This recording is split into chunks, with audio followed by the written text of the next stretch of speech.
ఇక్కడ ధర్నా చేయాల్సిన అవసరం మీ నిరుద్యోగులకు ఏమై వచ్చింది? ఎందుకంటే రేవంత్ రెడ్డి 55,000 ఉద్యోగాలు మేము ఆల్రెడీ ఇచ్చేసినాం అని చెప్తున్నాడు. అది రాంగ్ అండి. ఎక్కడ ఇచ్చాడు? ఏ డిస్టిక్ అంటే మన రాష్ట్రంలో ఎక్కడ ఉంది చెప్పండి మీరు? అంటే మేమందరం పిచ్చి వాళ్ళం, ఇక్కడ ధర్నా చేసే వాళ్ళము. అతను ఇస్తే మేము ఇక్కడ ఈ స్టేజ్ లో ఉండకపో ఇప్పటికి హ్యాపీగా జాబ్లలో ఉండేవాళ్ళం, మేము జాబ్లలో ఉండేవాళ్ళం కదా. రాజకీయ స్టేజ్ మీద అదే చెప్తున్నాడు. వచ్చిన మొదటి సంవత్సరంలోనే 55,000 ఉద్యోగాలు పైగా మేము ఇచ్చినాం నిరుద్యోగులకు అని చెప్తున్నాం. ఓకే అంటున్నారు కదా, ఆ ప్రూఫ్ మొత్తం ఇప్పుడు ఎట్లానే యూట్యూబ్ ఛానల్స్ అన్ని ఉన్నాయి, ప్రతిదీ ఆన్లైన్ లో అప్పుడే తెలుస్తుంది కదా. ఏమనండి యూట్యూబ్ లో, ఛానల్స్ లో, ట్విట్టర్ అన్ని ఉన్నాయి కదా. ఎప్పుడు వేసాడో మాకు చూపెట్టమనండి, మేము చూస్తాం. అబద్ధాలు ఆడకండి ప్లీజ్ అండి. మా లైఫ్ ఎంత స్పాయిల్ అవుతుందో అది మాకు తెలుసు.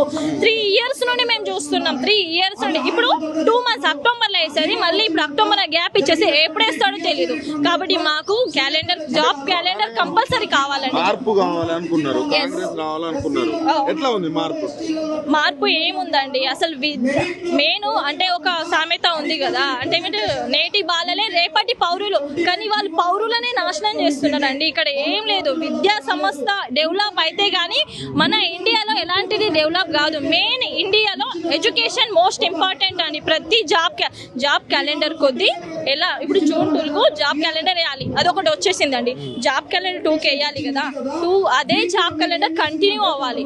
మళ్ళీ గ్యాప్ ఇచ్చి క్యాలెండర్ పాడేసి మళ్ళీ ఇంకొక జాబ్ క్యాలెండర్ అంటే మేము ఎన్ని బుక్స్ పట్టుకోవాలి? మేము పిచ్చి వాళ్ళ మా ఫ్యామిలీని వదిలేసి హాస్టల్లో ఉన్నామండి. మాది ఆదిలాబాద్ డిస్ట్రిక్ట్ అండి. ఆదిలాబాద్ డిస్ట్రిక్ట్ నుండి హైదరాబాద్కి వచ్చినాం. అక్కడ నుండి చార్జ్ ఎంత? 3 years బేబీని వదిలేసి వస్తున్నాం, ఫ్యామిలీ మెంబర్ని అందరు వదిలేస్తున్నాం. ఒక్కవేళ బై మిస్టేక్ మా ఫ్యామిలీ బాగుందని పంపించారు, మ్యారేజ్ అయినాక పంపిస్తూ ఉంటారా? 2 monthsకి 3 monthsకి ఎందరు పంపిస్తారు? హాస్టల్కి మళ్ళీ ఫీ కట్టాలి మేము. ఒకసారి మా ఫీలు అన్ని కడతాని చెప్పు, అప్పుడు ఎప్పుడైనా వేసుకుంటాం మేము. కట్టుమనండి ఫీలు. కొంతమంది మేధావులు కూడా మురళి కావచ్చు, కోదండరామ్ కావచ్చు, రియాజ్ సార్ కావచ్చు, వీళ్ళందరూ కూడా మీకోసం ఆ రోజు మీతోటి మార్పు రావాలి అని ఉన్నవాళ్ళు. ఈ రోజు వాళ్ళని ఏమైనా క్వశ్చన్ చేసే ప్రయత్నం చేస్తారా? వాళ్ళని కలిసే ప్రయత్నం ఏమైనా చేస్తారా? మీ నిరుద్యోగులు కలిసలేదు సార్. వాళ్ళు థింక్ చేయాలి సార్. వాళ్ళకు కూడా టాలెంట్ ఉంది లేదు అన్న, కానీ వీళ్ళు కావాలని చేస్తున్నారా లేకపోతే మా ఫ్యూచర్ తోటి ఆడుకుంటున్నారా మాకు అర్థం అవ్వడం లేదు. అదే అర్థం. క్వశ్చన్ మార్క్ అక్కడే. ఎందుకు ఇలా మా ఎడ్యుకేషన్ గురించి ఇంతలా తిప్పలేదు? తిరిగి అక్కడికే వస్తుండు, మళ్ళీ తిరుగుతుండు అక్కడికే వస్తున్నారు. అంటే మేము అంత పిచ్చి వాళ్ళమా? ఇవాళ డిఎస్సి కోసం ప్రిపేర్ అయితే మళ్ళీ ఆర్ఆర్బి అని పెట్టేస్తాడు. ఇది చదవాలి, అది చదవాలి. అరే మేము చదువుతాం. ఒకసారి నువ్వు మా ప్లేస్ లో ఉంటే ఎగ్జామ్ రాసి చూడండి. ప్రతి ఎగ్జామ్ మీరు రాసి క్వాలిఫై అయితే మేము సెల్యూట్ కొడతాం. మేము ఒకసారి మా ప్లేస్ లో ఉంటే ఎగ్జామ్ రాయమనండి. నేను అదే అడుగుతున్నాను. పరిపాలన గురించి నాకు అవసరం లేదండి, నాకు ఎడ్యుకేషన్ గురించి కావాలి. ఒకసారి ఎడ్యుకేషన్ ఏం లేదు సార్, పిల్లల గురించి ఆలోచించాలి first of all. Okay, education word తనకు తెలిసి ఉంటే మమ్మల్ని ఇంతలా తిప్పల పడేవారు. భయం ఒక్కవేళ వాళ్ళ పిల్లల్ని స్టేజ్ లో పంపి చూడమను, అప్పుడు మళ్ళీ ఏం నోటిఫికేషన్ వేయాలి, ఎలా వేయాలో తనకు తెలుస్తుంది. ఎవరైనా ఒక ఫ్యామిలీ నుండి ఒక అమ్మాయి రావాలి.